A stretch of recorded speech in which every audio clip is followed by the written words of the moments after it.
Hi,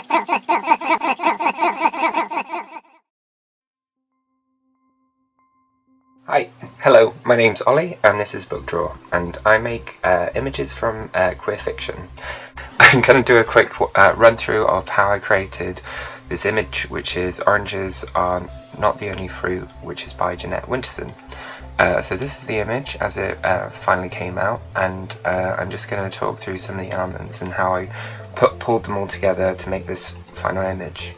I just should say as well, all of these images are works in progress, and they will go to a printer, be printed off onto fabric, and then I'll work into the fabric later on. So what you're seeing is part of this whole kind of process in terms of me creating a final artwork. So Jeanette has basically been locked away for 30 hours after coming out very publicly to her church and pastor and mother, and basically they had a bit of a negative reaction and put her in solitude to think of all the sins that she had done and tried to make her overnight just not be a lesbian or not be interested in other women. And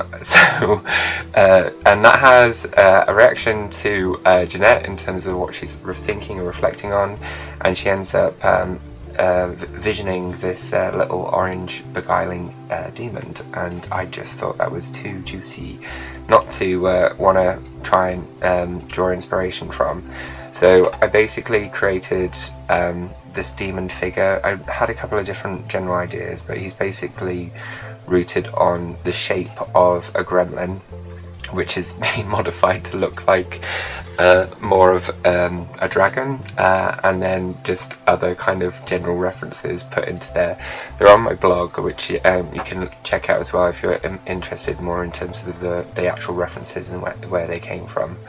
But then I started playing around with different ways to present the image, and I settled on this one. It's softer, it's got more of a pastel effect going through it, which I thought related to the idea of fairy tales, and fairy tales are woven throughout the story, so I thought I should draw more on that element, and that's how he came to being. And then he was inserted on top of the book, which was just actually a happy coincidence, because he was originally posing to kind of gesture towards Jeanette, and I had the intention of just having him lying on a table, but then when I shrunk him down, he sat perfectly on the book and almost was holding out and reaching out her cross on the necklace. So I just thought that was a cool area just to put him into. The next element I want to talk about is over here, which was for the octopus, and the octopus is wriggling around inside of her belly, making her feel all knotted and anxious and basically pent up with new feelings. And I thought again that was quite fun to draw from and turn into something which was actually happening as a weird kind of reference. And I incorporated the cross into the actual ship to represent her tension between religion and her sexuality. So hopefully that is clear or not clear, I'm not sure. That's why it's there though, basically. You draw from it what you want. I also have the prince, who was from another part of the story, which I talk about in the review. Feel free to check that out. But basically, he chopped off the head of the perfect woman, and as a result drowned the villagers with her blood. And he sat on top of this, the only remaining tree, reflecting on what he's done. And I kind of, I think I drew inspiration from 21 Pilots because I was listening to them at the time, and that's why he looks like this. It's like this, instead of his hands being covered in oil, they became covered in blood after climbing up the tree, but that's why he's there. Jeanette, which I've kind of gone through in terms of the video, but just to see how it was put together. Jeanette is based on Fiona from Fiona's Fictions. These are stills from her actual channel. So I took a selection of them and then I modified them, so in terms of like changing the hair and skin so they become more painterly. So these are all of her incredible expressions as she's talking, but what I wanted from it was just to give the sense of a chaotic headspace, I'll say. So that's why I chose these particular ones. I mean, Fiona has that wonderful Irish fair skin and brilliant red hair, and that also kind of reflects part of the character of Jeanette as she's described. So I just thought it was too good not to try and draw her in, and she agreed to it.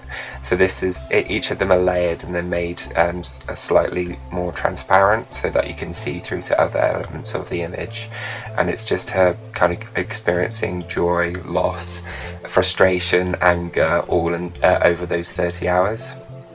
And then finally the little other fella, the raven with his heart, is reference to another one of the fairy tales where the raven basically tells her that she needs to leave the village and live her life, otherwise her heart will turn hard like this pebble, which was actually the raven's heart.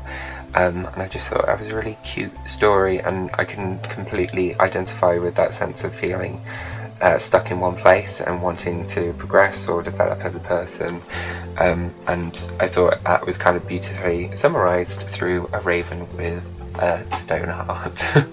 And of course I have oranges in there because they are regularly referenced throughout the book. I suppose also here is lots of knotted string, and that comes from one of the books. I think it might be Corinthians, I can't remember though, but basically it talks about how knotted string doesn't have a clear beginning or an end, and so I just wanted to incorporate that element as well. But that's enough from me.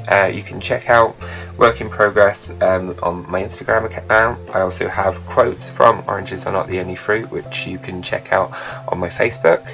And yeah, I'm also on Twitter, so you can check me out there. I'm going on holiday for a little bit, so I'm not going to be generating anything new for the moment. I will upload a work in progress, so you can take a look at that. I'm having a little break. So I will see you soon. This has been fun. I hope you enjoyed it. See you again. Bye.